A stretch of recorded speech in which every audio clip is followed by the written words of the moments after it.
السلام علیکم ورحمۃ اللہ وبرکاتہ۔ الحمد للہ وحدہ والصلاة والسلام علی من لا نبی بعدہ۔ میرے عزیزو، آج ہم حیض، نفاس، استحاضہ کے مسائل پر گفتگو فرمائیں گے کہ عورت کے لیے نماز اور روزے کا ان حالتوں میں کیا حکم ہے۔ حیض کہتے ہیں ماہواری کو، جو ہر مہینے عورت کو آتا ہے۔ حیض کی مدت شرعی اعتبار سے کم 3 دن ہے، زیادہ سے زیادہ 10 دن ہے، یعنی کم سے کم 3 دن کسی عورت کو خون آئے گا، زیادہ سے زیادہ 10 دن آئے گا۔ نفاس کہتے ہیں بچے کی ولادت کے بعد جو خاتون کو خون آتا ہے اسے نفاس کہا جاتا ہے۔ استحاضہ اس خون کو کہتے ہیں جو حیض سے زیادہ آ جائے۔ اب ان تینوں میں نماز اور روزے کا کیا حکم ہے؟ میرے عزیزو، حالت حیض اور حالت نفاس میں عورت کے لیے شرعی اعتبار سے نماز معاف ہے۔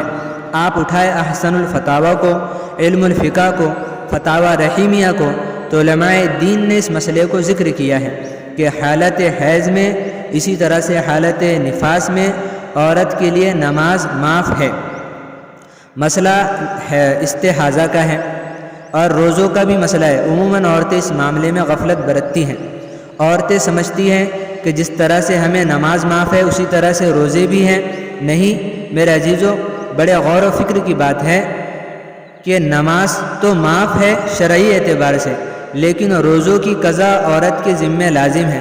اگر حیض کی وجہ سے یا نفاس کی وجہ سے کسی خاتون کے روزے چھوٹے ہیں تو عید کے گزر جانے کے بعد اپنے روزوں کی قضا کرے۔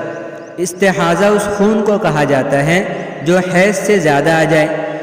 زیادہ سے زیادہ 10 دن یہ حیض کی مدت ہے۔